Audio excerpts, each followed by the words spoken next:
ನೀನು ತಾಯಿ ನೀನು ಬಂಧು ನೀನು ಬಳಗ ನೀನು ನೀನಲ್ಲದೆ ಮತ್ತಾರು ಇಲ್ಲ ಕೂಡಲ ಸಂಗಮ ದೇವ ಹಾಲಲ್ಲದು ನೀನಲ್ಲದು ನಿನ್ನ ಧರ್ಮ ಶರಣ ಶಕ್ತಿ ನಿಮ್ಮ ಧರ್ಮ ಶರಣ ಶಕ್ತಿ ಬಸವಣ್ಣನೇ ತಾಯಿ ಬಸವಣ್ಣನೇ ತಂದೆ ಬಸವಣ್ಣನೇ ಬಸವದೀಶ ಕಪಿಲ ಸಿದ್ಧ ಮಲ್ಲಿಕಾರ್ಜುನ ನಿಮ್ಮ ಹೆಸರಿಟ್ಟವರು ಬಸವಣ್ಣನಯ್ಯ ಗುಡ್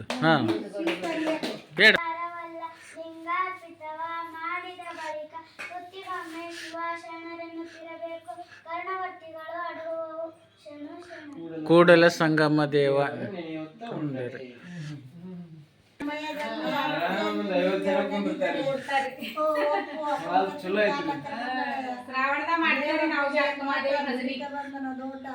ಶಂಭೋ ನಿಮ್ಮ ನೋಟ ಲಿಂಗದ ಕಣಬೇಟ ಸದಾ ಸಂಗೀತನಾಗಿ ಶರಣಗುವೆ ಜಗಮಾರ್ಚಕ ಮಾಟ ಕೂಡಲ ಸಂಗಮ ದೇವರು ಕೂಡ ಮಹಾತ್ಮ ಬಸವೇಶ್ವರ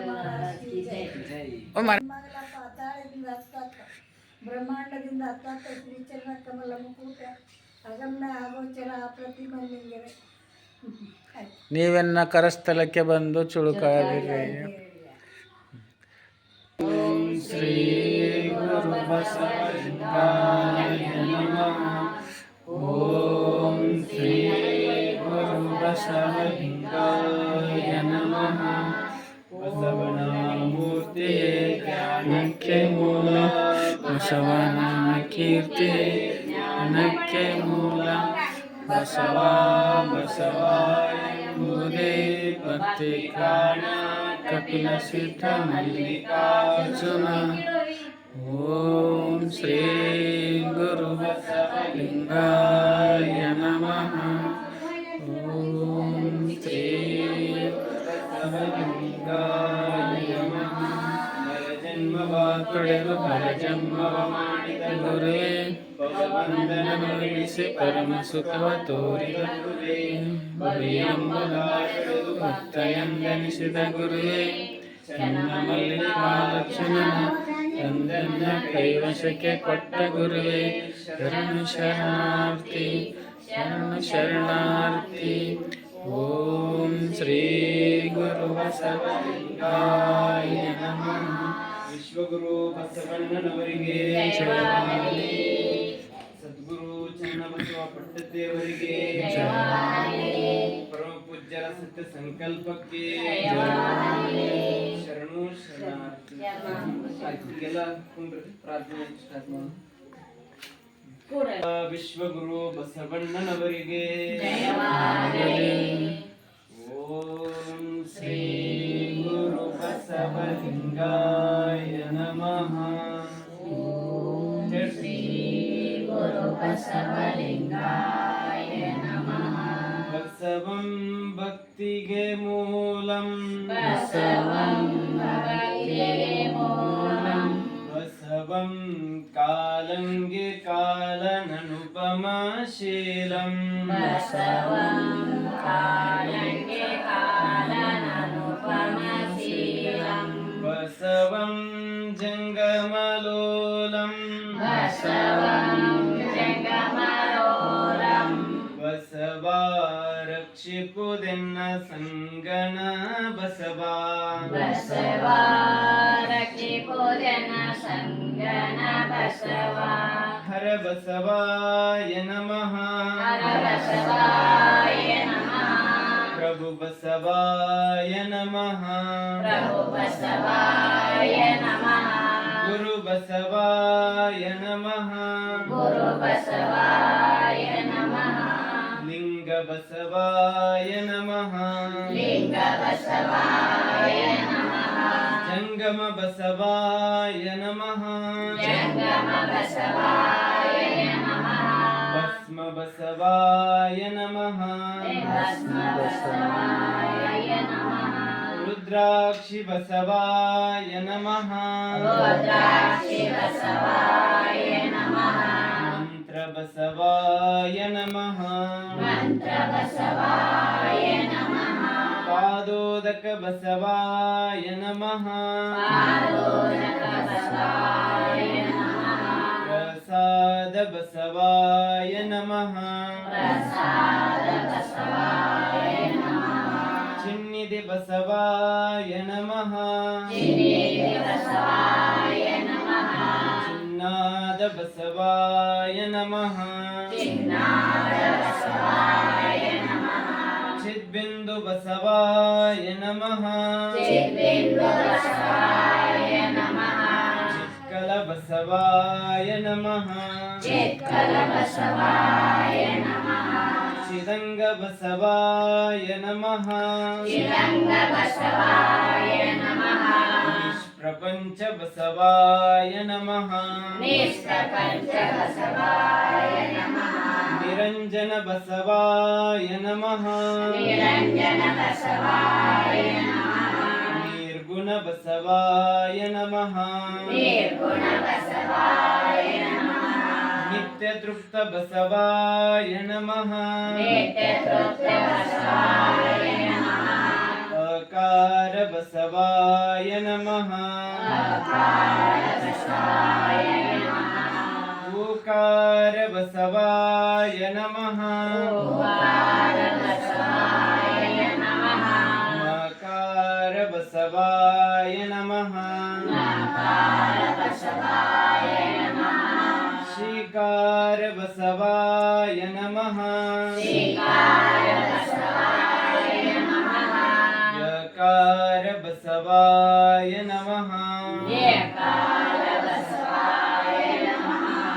ಓಂಕಾರ ಬಸವಾಯ ನಮಃ ಶ್ರೀಕಾರ ಬಸವಾಯ ನಮಃ ಹ್ರೀಂಕಾರ ಬಸವಾಯ ನಮಃ ಸಂಗಮೇಶ್ವರ ಬಸವಾಯ ನಮಃ ಪ್ರತ್ಯಕ್ಷ ಕಪಿಲ ಸಿದ್ಧ ಮಲ್ಲಿಕಾರ್ಜುನ ಬಸವಾಯ ನಮೋ ನಮಃ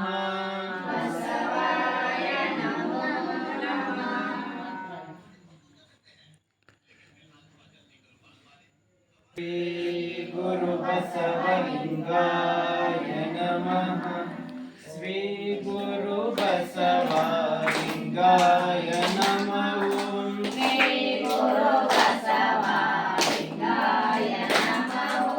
ಶ್ರೀ ಗುರು ಬಸವಲಿಂಗಾಯ ನಮಃ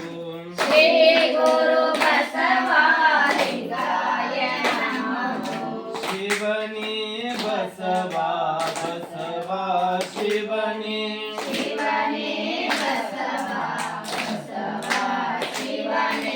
ಬಸವ ಶಿವನೇ ಶಿವನೇ ಬಸವ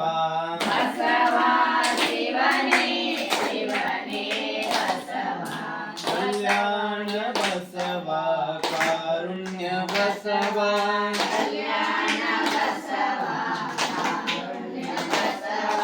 ಕಾರುಣ್ಯ ಬಸವ ಕಲ್ಯಾಣ ಬಸವ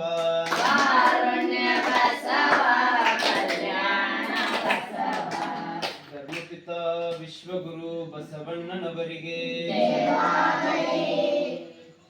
ಓಂ ಶ್ರೀ ಗುರು ಬಸವಲಿಂಗಾಯ ನಮಃ. ಈಗ ಅನುಭವ ನಡೀತದೆ. ಒಂದು ಅರ್ಧ ಗಂಟೆ ಒಳಗೆ ಮುಗಿತೈತಿ. ಧರ್ಮಗುರು ವಿಶ್ವಗುರು ಮಹಾಮಾನವತಾವಾದಿ ಭಕ್ತಿ ಭಂಡಾರಿಯಪ್ಪ ಬಸವಣ್ಣವರನ್ನ ಸ್ಮರಿಸುತ್ತಾ ಕಲ್ಯಾಣ ನಾಡಿನ ನಡೆದಾಡುವ ದೇವರಾದ ಪರಮ ಪೂಜ್ಯ ಮಗ್ಗನಲಿಂಗ ಚಕ್ರವರ್ತಿ ಡಾಕ್ಟರ್ ಚನ್ನಬಸವ ಪಟ್ಟದೇವರಪ್ಪಗಳನ್ನ ಸ್ಮರಿಸುತ್ತಾ ಮಾತೃಹೃದಯಗಳು ಅಕ್ಷರ ಸಂತರು ಸದ್ಗುರುಗಳಾದ ಪರಮ ಪೂಜ್ಯ ನಾಡೋಜ ಡಾಕ್ಟರ್ ಬಸವಲಿಂಗ ಪಟ್ಟದೇವರಪ್ಪಗಳ ಶ್ರೀಚರಣಕ್ಕೆ ಎರಗುತ್ತಾ ಕ್ರಿಯಾಶೀಲ ಅಪ್ಪಗಳಾದ ಗುರುಬಸವ ಪಟ್ಟದೇವರಪ್ಪಗಳ ಶ್ರೀಚರಣಕ್ಕೆ ಎರಗುತ್ತಾ ಇವತ್ತಿನ ದಿನ ಗೌರಮ್ಮ ಬೆಲ್ಲಾಳೆ ಇವತ್ತಿನ ದಿನ ಈ ದಿನಕ್ಕೊಂದು ವಚನ ಜ್ಯೋತಿ ಕಾರ್ಯಕ್ರಮವನ್ನ 3ನೇ ದಿನ ಇಟ್ಕೊಂಡಿರುವಂತಹ ಗೌರಮ್ಮ ಬೆಲ್ಲಾಳೆ ತಾಯಂದ್ರ ಇವತ್ತಿ ಮಹಾಮನೆಯಲ್ಲಿ ಆಸೀನರಾದಂತಹ ಎಲ್ಲ ಮತ್ತು ಮಕ್ಕಳಿಗೂ ಎಲ್ಲ ಶರಣ ತಂದೆ ತಾಯಿಗಳಿಗೂ ತಮ್ಮೆಲ್ಲರಿಗೂ ಭಕ್ತಿಯ ಶರಣಾರ್ಥಿಗಳು. ಬೀಜದಿಂದ ಹುಟ್ಟಿದ ವೃಕ್ಷವು ಬೀಜವ ಹೋಲುವಂತೆ ತಾಯಿಯಿಂದ ಹುಟ್ಟಿದ ಮಕ್ಕಳು ತಾಯ ಹೋಲುವಂತೆ. ಗುರುವಿನಿಂದ ಹುಟ್ಟಿದ ಶಿಷ್ಯರು ಗುರುರೂಪವಲ್ಲದೆ ಬೇರೊಂದು ರೂಪವಿಲ್ಲವಯ್ಯ ಅಖಂಡೇಶ್ವರ. ಈ ವಚನದಲ್ಲಿ ಬಸವಣ್ಣವರು ಷಣ್ಮುಖ ಶಿವೇಗಳ ನಿಲುವೇನು ಬರ್ರಿ. ಬೀಜದಿಂದ ಹುಟ್ಟಿದ ವೃಕ್ಷವು ಬೀಜವ ಹೋಲುವಂತೆ. ಒಂದು ಬೀಜ ಇದೆ, ಯಾವುದೇ ಬೀಜ ತಗೊಳ್ರಿ, ಕಡ್ಲಿ ಬೀಜ ತಗೊಳ್ರಿ, ಯಾವುದೇ ಕಾಳಿನ ಧಾನ್ಯ ತಗೊಳ್ರಿ, ಆ ಬೀಜವನ್ನ ನೆಲಕ್ಕೆ ಹಾಕ್ರಿ, ಅದು ಬೆಳೆ ಯಾವ್ದನ್ನ ಕೊಡ್ತೈತಿ? ನೀವು ಯಾವ ರೀತಿ ಕಾಳು ಹಾಕಿರ್ತಿರಲ್ಲ, ಮೇಲೆ ಅದೇ ಕಾಳುಗಳು ಬಂದಿರ್ತಾವ. ಒಂದ್ ಏನಾಗಿರ್ತಾವ, 1000 ಕಾಳುಗಳಾಗಿರ್ತಾವ. ಅದೇ ರೀತಿಯಾಗಿ ತಾಯಿಯಿಂದ ಹುಟ್ಟಿದ ಮಕ್ಕಳು ತಾಯ ಹೋಲುವಂತೆ. ತಾಯಿ ಹತ್ರ ಯಾವ ರೀತಿ ಗುಣಗಳಿರ್ತಾವಲ್ಲ, ಆ ರೀತಿ ಗುಣಗಳು ಮಕ್ಕಳ ಹತ್ರ ಬರ್ತಾವ. ತಾಯಿ ಹತ್ರ ಉದಾರತೆ ಇತ್ತಂದ್ರೆ ಮಕ್ಕಳ ಹತ್ರನೂ ಉದಾರತೆ ಬರ್ತಾವ. ತಾಯಿ ಮಗ ಎಲ್ಲರನ್ನೂ ಬಾಂಧವ್ಯದಿಂದ ಒಳ್ಳೆ ಅನ್ಯೋನ್ಯ ಗೌರವದಿಂದ ನಡ್ಕೊಂತ ಇದ್ದಳು ಅಂತಂದ್ರೆ ಮಕ್ಕಳು ಅದೇ ರೀತಿ ವರ್ತಿಸ್ತಾವ. ತಾಯಿಗೆ ಒಂದ್ ಸ್ವಲ್ಪ ಕ್ರೂರವಾಗಿ ಇನ್ನೊಬ್ರು ಬೈಯೋದು, ಒಂದ್ ಸ್ವಲ್ಪ ಇದನ್ ಮಾಡೋದು, ಇದು ತಾಯಿಯಲ್ಲಿ ಗುಣ ಇತ್ತಂದ್ರೆ ಮಕ್ಕಳು ಅದೇ ಗುಣ ಕಲಿತಾರ. ತಾಯಿಯಿಂದ ಹುಟ್ಟಿದ ಮಕ್ಕಳು ತಾಯ ಹೋಲುವಂತೆ. ಅದಕ್ಕೆ ಮುಂದೆ ಹೇಳ್ತಾರೆ, ಗುರುವಿನಿಂದ ಹುಟ್ಟಿದ ಶಿಷ್ಯರು ಗುರುವ ಹೋಲುವಂತೆ. ಯಾವ ರೀತಿ ಗುರುಗಳು ಮಕ್ಕಳಿಗೆ ಏನನ್ನ ಹೇಳ್ಕೊಡ್ತಾರಲ್ಲ, ಗುರುಗಳು ಮಕ್ಕಳಿಗೆ ಹೇಳೋದಕ್ಕಿಂತ ಗುರುಗಳು ಯಾವ ರೀತಿ ನಡ್ಕೊಂತಾರಲ್ಲ ಅದನ್ನ ನೋಡಿ ಕಲಿತಾರಂತ ಮಕ್ಕಳು. ಗುರುಗಳು ವರ್ತನೆ ಹೆಂಗಿರ್ತೈತಲ್ಲ ಅದನ್ನ ನೋಡಿ ಮಕ್ಕಳು ಕಲಿತಾರಂತ. ಅನುಕರಣೆ ಅನ್ನುವಂತಹದ್ದು ಬಹಳ ದೊಡ್ಡದು. ಈಗ ಮನೆಯಲ್ಲಿ ಮಕ್ಕಳು ಇರ್ತಾರೆ, ಮಗ ಫೋನ್ ಬಳಸ್ಬೇಡ ಅಂತಂದ್ರ ತಾಯಿ ಫೋನ್ ಬಳಸ್ತಿದಂದ್ರು, ತಾಯಿ ಫೋನ್ ಬಳಸ್ತಾ ಇದ್ಳು, ಮಕ್ಕಳಿಗೆ ಹೇಳ್ತಿರ್ತಾರೆ ತಾಯಿ, ಮಗ ಫೋನ್ ನೋಡ್ಬೇಡ. ಅವಾಗ ಮಕ್ಕಳು ಫೋನ್ ನೋಡಲ್ಲ ಇರ್ತಾವೇನು, ಅವು ಫೋನ್ ನೋಡ್ತಾವ. ಅಂದ್ರೆ ತಾಯಿ ಮೊದಲು ಪರಿಪೂರ್ಣವಾಗಿ ನಡ್ಕೊಂಡು ಮಕ್ಕಳಿಗೆ ಹೇಳಕತ್ರ ಅಂದ್ರೆ ಆ ರೀತಿ ಮಕ್ಕಳು ಕ್ರೀಣಾಪಕ್ಕಾರ. ಇಲ್ಲ ಅಂತಂದ್ರೆ ಗುರುಗಳು ಹೇಳ್ತಾರೆ, ಹಿಂಗಿರಪ್ಪ ಗುರುಗಳೇ, ನೀವೇ ಇದನ್ನ ಈ ರೀತಿ ಮಾಡ್ತಿರಲ್ರಿ ಅಂತ ಹೇಳಿ ಮಕ್ಕಳು ಈಗ ಹೆಂಗಂತಂದ್ರೆ ಗುರುಗಳಿಗೆ ಪ್ರಶ್ನೆ ಮಾಡಿಬಿಡ್ತಾರೆ. ಅದಕ್ಕಾಗಿ ಷಣ್ಮುಖ ಶಿವಗಳು ಹೇಳ್ತಾರು, ಯಾವ ರೀತಿ ನಮ್ಮಲ್ಲಿ ಸದ್ವಿಚಾರಗಳಿರ್ತಾವಲ್ಲ ಆ ರೀತಿ ಮುಂದಿನವರು ತಯಾರಾಕಾರು ಅಂತ ಹೇಳ್ತಾರೆ. ಈ ರೀತಿ ಕನ್ನಡಿ ಇದ್ದಂಗ ನಾವ್ ಈಗ ಕನ್ನಡಿ ನೋಡ್ಕೊಂಡು ನಮ್ಮ ಮುಖ ನಾವು ಒಂದ್ ರೀತಿ ತಿರುಚಿಕೊಂಡಿವಿ ಅಂದ್ರೆ ಆ ರೀತಿ ಹಂಗೆ ಕಾಣ್ತದೆ. ಅದಕ್ಕಾಗಿ ಬಸವಣ್ಣವರು ತಮ್ಮ ಜೀವನ ತುಂಬಾ ಯಾವ ರೀತಿ ಬದುಕಿದ್ರು ಅಂತಂದ್ರೆ, ಎಲ್ಲಿ ಇನ್ನೊಬ್ಬರಿಗೆ ಮನಸ್ಸನ್ನ ನೋಯಿಸ್ತಿಲ್ಲ. ಎಲ್ಲರಿಗೆ ಏನಂತಂದ್ರೆ ಭಕ್ತಿಯ ಬೆಳೆಯನ್ನೇ ಬೆಳೆಸಿದ್ರು, ಎಲ್ಲರ ಹೃದಯದಲ್ಲಿ ಭಕ್ತಿಯನ್ನೇ ಬಿತ್ತಿದ್ರು. ಮತ್ತು ಬಸವಣ್ಣವರು ಹುಟ್ಟಿರುವಂತಹ ಗಳಿಗೆ ಯಾವ ರೀತಿ ಇತ್ತು ಬರ್ರಿ.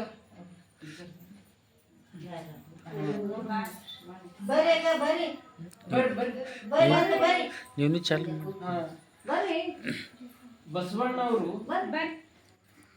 ಹುಟ್ಟಿರುವಂತಹ ಗಳಿಗೆನೆ ಯಾವ ರೀತಿ ಇತ್ತು ಅಂತಂದ್ರೆ, ಬಸವಣ್ಣ ಬಾಗೇವಾಡಿಯಲ್ಲಿ ಇಂಗ್ಲೇಶ್ವರ ಅನ್ನುವಂತಹ ಗ್ರಾಮ, ಎಷ್ಟು ಅಲ್ಲಿ ಹೆಂಗಂತಂದ್ರೆ ತಂದೆ ಮಾದರಸ ಏನಿರ್ತಾರು ಅಗ್ರಹಾರದ ಅಧಿಪತಿಗಳಾಗಿರ್ತಾರೆ. ಬಸವಣ್ಣವ್ರ ತಂದೆ ಹೆಸರೇನು? ಮಾದರಸ. ಆ ಅಗ್ರಹಾರದ ಅಧಿಪತಿಗಳಾಗಿದ್ರಲ್ಲ, ಅಲ್ಲಿ ಒಬ್ಬ ಮಗ ಏನ್ ಕೇಳಿದ್ದ ಅಂತಂದ್ರೆ ಶಾಸ್ತ್ರವನ್ನ ಕೇಳಿದ್ದ. ಅದನ್ನ ಕೇಳಿದ್ದನ್ನ ಬಂದು ಯಾರಿಗೆ ಹೇಳಿರ್ತಾರಂದ್ರೆ ಮಾದರಸಂಗ್ ಹೇಳಿರ್ತಾರೆ. ಇವ್ ಏನ್ ಮಾಡ್ಯಾನಂದ್ರೆ ಕೆಳವರ್ಗದವ ನಮ್ ಶಾಸ್ತ್ರಗಳನ್ನ ಕೇಳ್ಯಾನು, ನಮ್ಮ ವೇದಗಳನ್ನ ಇವೇನ್ ಮಾಡ್ಯಾನು ಕೇಳಿಸ್ಕೊಂಡ್ ನಾನು, ಅದಕ್ಕಾಗಿ ಇವ್ಗೆ ಏನ್ ಶಿಕ್ಷೆ ಕೊಡ್ಬೇಕು.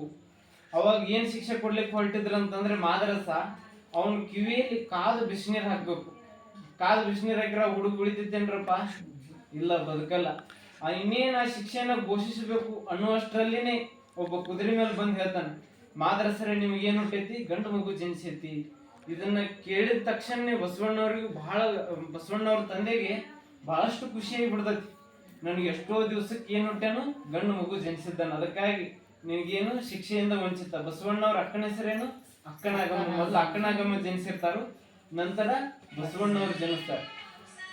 ಆ ಹುಟ್ಟಿದ ಗಳಿಗೆನೆ ಹೆಂಗಿತ್ತು ಅಂತಂದ್ರೆ, ಯಾರು ಕೆಳಗ್ ಬಿದ್ದಿರ್ತಾರಲ್ಲ, ಯಾರು ಶೋಷಣೆಗೆ ಒಳಗಾಗಿರ್ತಾರಲ್ಲ, ತುಳಿತಕ್ಕೆ ಒಳಗಾದವ್ರನ್ನ ಎತ್ತುವಂತಹ ಗಳಿಗೆ ಅದು. ಅವಾಗ ಆ ಊರಿನ ಜನ ಅಂತಾರೆ, ನಮ್ಮನ್ನ ಎತ್ತಲಿಕ್ಕೆ ಒಬ್ಬ ಮಹಾತ್ಮ ಬಂದ, ಒಬ್ಬ ದಾರ್ಶನಿಕ ಬಂದ, ಒಬ್ಬ ಸಂತ ಬಂದ, ಒಬ್ಬ ದೇವರೇ ಅವತರಿಸಿದ ಅಂತಂದು ಎಲ್ಲಾ ಜನ ಅಂದ್ಕೊಂಡು ಒಮ್ಮೆಲ್ಲ ಖುಷಿಯಾಗಿ ಬಿಡ್ತಾರೆ. ಅವಾಗ ಮುಂದೆ ಬಸವಣ್ಣವ್ರ ಜೀವನ ಘಟನೆಗಳು ಹೆಂಗಂತಂದ್ರೆ ಪರಿವರ್ತನೆಯ ನಿಲುವು. ಬಸವಣ್ಣವ್ರು ಎಷ್ಟು ಪರಿವರ್ತನೆ ಅಂತಂದ್ರೆ, ಹಿಂಗ ಹೋಗುವಂತ ದಾರಿಯಲ್ಲಿ ಒಬ್ಬ ಹುಡುಗ ಮೂರ್ಛಿತ ಬಿದ್ದಿರ್ತಾನೆ. ಅವನ್ನ ಎತ್ತಿ ತೊಡೆ ಮೇಲೆ ಹಾಕೊಂಡು ಬಸವಣ್ಣವ್ರು ತವ್ರು ದೇವಾಲಯಕ್ಕೆ ಏನ್ ತಗೊಂಡ್ ಹೊಂಟಿರ್ತಾರ ಅಂದ್ರೆ ಹಣ್ಣುಗಳನ್ನ ತಗೊಂಡ್ ಹೊಂಟಿರ್ತಾರೆ.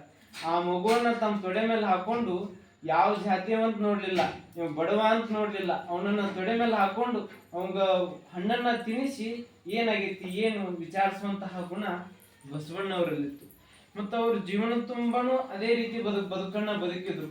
ಮತ್ತು ಅವ್ರ ಮನೆಯನ್ನ ತೊರೆದಿದ್ದು ಯಾತಕ್ಕಾಗಿ ಮನೆಯನ್ನ ತೊರೆದ್ರು ಬಸವಣ್ಣವರು? ಯಾತಕ್ಕಾಗಿ ಮನೆಯನ್ನ ತೊರೆದ್ರು ಅಂದ್ರೆ ಅಕ್ಕನಿಗಾಗಿ. ಅಕ್ಕ 3 ವರ್ಷ ದೊಡ್ಡವಳು. ಮೊದ್ಲು ಏನ್ ಕೊಡ್ರಿ ದೀಕ್ಷೆ ಕೊಡ್ತಾ ಇದ್ರಲ್ಲ, ನನಗೆ ಉಪನಯನ ಮಾಡ್ತಾ ಇದ್ದಿರಲ್ಲ, ಮೊದ್ಲು ಯಾರಿಗ್ ಮಾಡ್ರಿ ಅಂತಂದ್ರೆ ಅಕ್ಕನಿಗೆ ಮಾಡ್ರಿ ಅಂತಂದ್ರು. ಅಕ್ಕನಿಗಿಲ್ಲದ ಜನಿವಾರ ನನಗೆ ಕಂತಂದ್ರು ಬಸವಣ್ಣವ್ರು. ಮೊದ್ಲು ಅಕ್ಕನಿಗೆ ದೀಕ್ಷೆ ಕೊಡ್ರಿ, ಆಮೇಲೆ ನನಗ್ ಕೊಡ್ರಿ ಅಂತ ಬಸವಣ್ಣವ್ರು ಹಠ ಹಿಡಿದ್ರು. ಈ ಹಠಕ್ಕೂ ಎಲ್ಲ ಅಲ್ಲಿದ್ದಂತ ಪುರೋಹಿತರು ಎಲ್ಲ ಏನಂತಾರಂದ್ರೆ, ಏ ಬಸವಣ್ಣ, ನಿಂದು ಇದು ವಿಖಂಡಿತವಾದ ಐತಿ, ಇದು ತಪ್ಪುವಾದ ಐತಿ ನಿಂದು, ಇದನ್ನ ನಾವು ಯಾರು ಮೆಚ್ಚಲ್ಲ ಅಂತಂದಿದ್ದಕ್ಕೆ ಬಸವಣ್ಣವ್ರು ಅವರೇ ತಂದೆ ತಾಯಿಗಳಿಗೆ ಯಾಕೆ ಮನಸ್ಸು ನೋಯಿಸೋದು, ತಂದೆ ತಾಯಿಗಳಿಗೆ ಯಾಕೆ ಶಿಕ್ಷೆ ಅಂತಂದು ಬಸವಣ್ಣವರು ಮನೆಯನ್ನೇ ಬಿಡ್ತಾರೆ. ಬಸವ ಬಾಗೇವಾಡಿಯನ್ನ ಬಿಟ್ಟು ಎಲ್ಲಿಗೆ ಬರ್ತಾರು? ಕೂಡಲ ಸಂಗಮಕ್ಕೆ ಬರ್ತಾರೆ. ಕೂಡಲ ಸಂಗಮದೊಳಗೆ ಅಧ್ಯಯನ ಮಾಡ್ತಾರೆ. ಅಧ್ಯಯನ ಮಾಡಿ ಕೂಡಲ ಸಂಗಯ್ಯನ ಒಲುಮೆಯಂತೆ ಅವರೇ ಏನಂತಂದ್ರೆ ಲಿಂಗವನ್ನ ಕಂಡಿಡ್ತಾರೆ. ಲಿಂಗವು ಬಸವಣ್ಣನ ಉದರದಲ್ಲಿ ಹುಟ್ಟಿತ್ತು ಅಂತ ಹೇಳ್ತಾರೆ. ಅಂತಂದ್ರೆ ಆವಿಷ್ಕರಿಸಿದ್ರು ಲಿಂಗವನ್ನ. ಆವಿಷ್ಕರಿಸಿ ಅವ್ರು ಏನ್ ಮಾಡಿದ್ರು, ಯಾರು ತುಳಿತಕ್ಕೆ ಒಳಗಾಗ್ಯಾರಲ್ಲ, ಯಾರು ಹಿಂದುಳಿದಾರಲ್ಲ ಅಂತವ್ರಿಗೆ ಏನಂತಂದ್ರೆ ತರ್ಲಿಕ್ಕೆ ಬಸವಣ್ಣವ್ರು. ಮತ್ ಬಸವಣ್ಣವ್ರು ಮೊದಲು ಲಿಂಗ ಕಂಡು ಹಿಡಿದು ದೀಕ್ಷೆ ಮಾಡಿದ ಯಾರಿಗೆ ಅಂತಂದ್ರೆ ಅಕ್ಕನಾಗಮ್ಮ ತಾಯಿಯರು. ಬಸವಣ್ಣವರು ಗರ್ಭ ದೀಕ್ಷೆ ಮಾಡಿದ್ದು ಫಸ್ಟ್ ಚನ್ನಬಸವಣ್ಣವ್ರಿಗೆ. ಗರ್ಭಕ್ಕ ಲಿಂಗಧಾರಣೆ ಕಟ್ಟೋದು ಪ್ರಾರಂಭ ಆಗಿದ್ದು ಚನ್ನಬಸವಣ್ಣವರಿಂದ. ಅದಕ್ಕಾಗಿ ಚನ್ನಬಸವಣ್ಣವ್ರು ಎಂಥ ಅವಿರಜ್ಞಾನಿಗಳು. ಇಷ್ಟು ಅವರಲ್ಲಿ ಅಪಾರ ಜ್ಞಾನ ಇತ್ತಂದ್ರೆ ಅವರು 10-12 ವರ್ಷಿಗೆ ಅಸಾಮಾನ್ಯವಾದ ಜ್ಞಾನವನ್ನ ಸಂಪಾದಿಸಿದ್ರು. 12 ವರ್ಷದವರಿದ್ರು. ಎಂತೆಂಥ ವಚನಗಳನ್ನ ಬರೆದ್ರು, ಎಂಥ ನಿಲುವನ್ನ ಕೊಟ್ರು. ಅದಕ್ಕೆ ಬಸವಣ್ಣವ್ರು ಹೇಳ್ತಾರೆ, ಆನೊಂದು ಕಾರಣಕ್ಕೆ ಮರ್ತ್ಯ ಲೋಕಕ್ಕೆ ಬಂದನೆಯ, ಬಂದ ಬಳಲಿಕೆ ಕಳೆಯಲಿಕ್ಕೆ ಯಾರು ಬಂದ್ರು ಅಂತಂದ್ರೆ ಚನ್ನಬಸವಣ್ಣ ಬಂದ. ನನ್ಗೆ ಎಲ್ಲಾ ಬಳಲಿಕೆ ಕಳಿಲಿಕ್ಕೆ ಯಾರು ಬಂದ್ರು? ಚನ್ನಬಸವಣ್ಣ ಬಂದ ಅಂತ ಹೇಳಿ ಬಹಳ ಖುಷಿಯಿಂದ ಹೇಳ್ತಾರೆ. ಮತ್ತೆ ಅಷ್ಟೇ ಒಂದಕ್ಕೂ ಒಬ್ರಿಗೊಬ್ರಿಗೆ ನಿಷ್ಠೆ.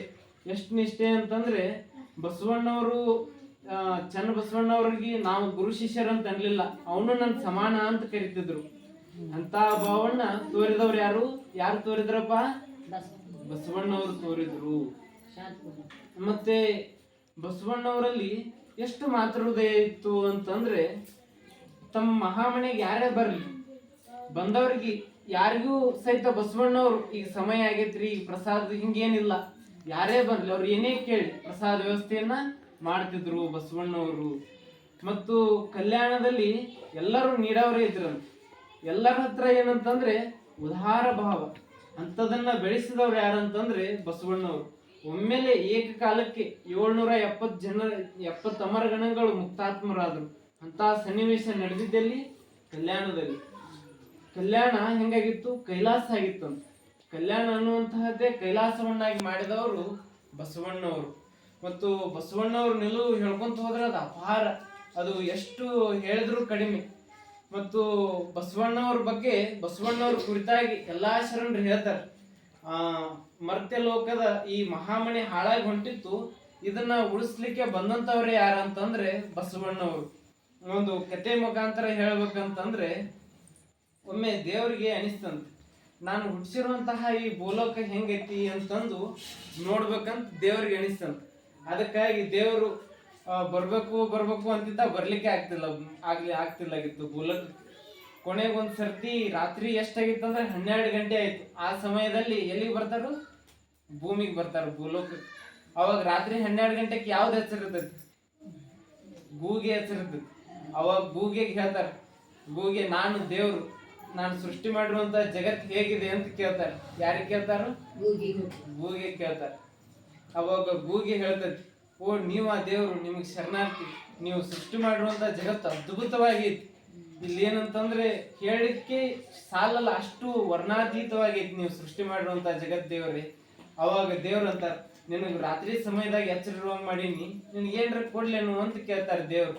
ಅವಾಗ ಆ ಗೂಗಿ ಹೇಳ್ತೈತಿ, ಏನು ಬೇಡ ದೇವ್ರೆ, ಎಲ್ಲರೂ ಮನ್ಕೊಂಡಿರುವಂತ ಸಮಯದೊಳಗೆ ನನ್ನನ್ನ ಎಚ್ಚರಿರ್ತೀಯಲ್ಲ, ಅದಕ್ಕಾಗಿ ನಿನಗೆ ಬಹಳ ಧನ್ಯವಾದಗಳು, ನಿನ್ನ ಕೃತಜ್ಞತೆಯನ್ನ ಸಲ್ಲಿಸ್ತೀನಿ ನಾನು ಅಂತ ಗೂಗಿ ಹೇಳ್ತೈತಿ.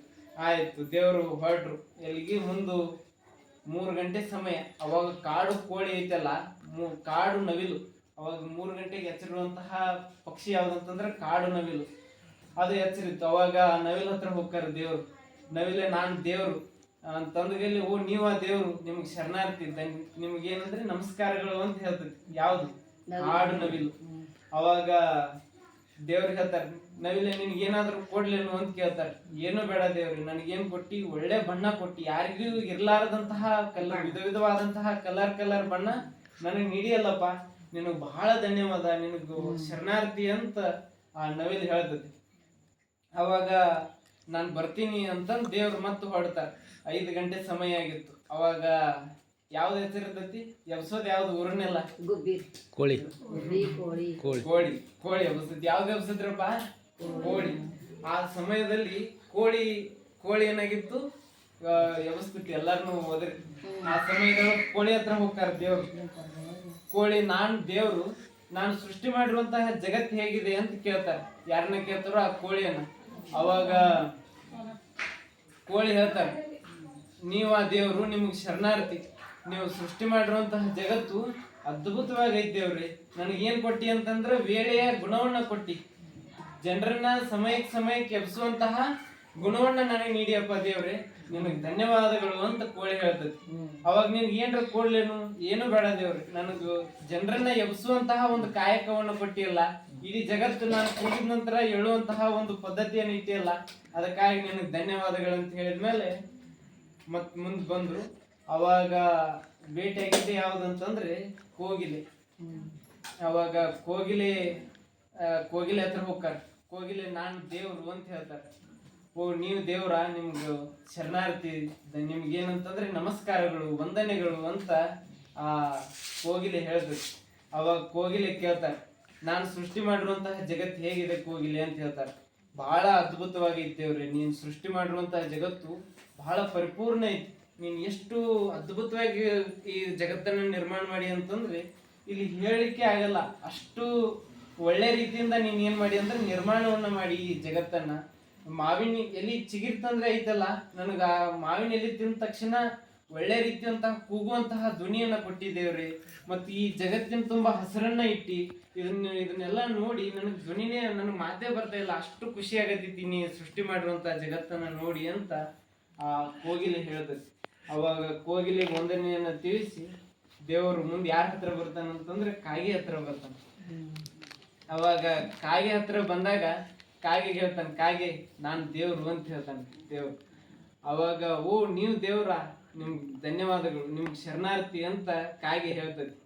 ಅವಾಗ ಕಾಗಿನ ಸೃಷ್ಟಿ ಮಾಡಿರುವಂತ ಜಗತ್ತು ಹೇಗಿದೆ ಅಂತ ದೇವ್ರು ಕೇಳ್ತಾನೆ. ನೀವು ಸೃಷ್ಟಿ ಮಾಡಿರುವಂತ ಜಗತ್ತು ಬಹಳ ಅದ್ಭುತ ಐತಿ ದೇವ್ರಿ, ಬಹಳ ಸಮೃದ್ಧವಾಗೈತಿ, ಯಾವಾಗ್ಲೂ ಲವಲವಿಕೆಯಿಂದ ಕೂಡಿರುವಂತಹ ಜಗತ್ತನ್ನ ನೀನು ನೀಡಿಯಪ್ಪ ದೇವ್ರಿ ಅಂತ ಕೇಳ್ತಾರೆ. ಅವಾಗ ಕೋಗಿಲೆ ಕಂಠ, ಇದನ್ ಕಾಗೆ ಕಂಠ ಹೆಂಗೈತಿ? ಕರ್ಕಶವಾಗೈತಲ್ಲ, ಅದಕ್ಕಾಗಿ ದೇವ್ರ ಅಂತ ಕಾಗೆ ನಿನ್ನ ಧ್ವನಿ ಬಹಳ ಕರ್ಕಶವಾಗೈತಿ, ನಿನ್ ಚಲೋ ಧ್ವನಿ ಏನ್ ಕೂಡ್ಲೇನು ಅಂತ ಕೇಳ್ತಾರೆ.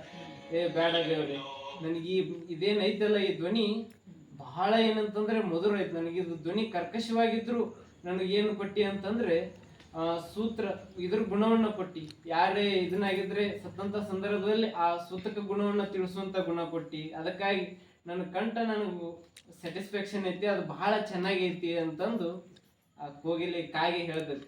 ಮತ್ತಂದ್ರ ದೇವ್ರಿಗೆ ಒಂದ್ ಸ್ವಲ್ಪ ಕರುಣೆ ಹುಡ್ತೈತಿ, ನಿನ್ ಮೈ ಬಣ್ಣ ಯಾಕೋ ಕಪ್ಪ ಐತಲ್ಲ, ಅದಕ್ಕಾಗಿ ನಿನ್ ಮೈ ಬಣ್ಣಾರೆ ಒಂದ್ ಸ್ವಲ್ಪ ಚಲೋ ಕೂಡ್ಲೇನು ಅಂತ ದೇವ್ರ ಕೇಳ್ತಾನ ಕಾಗೆಯನ್ನ.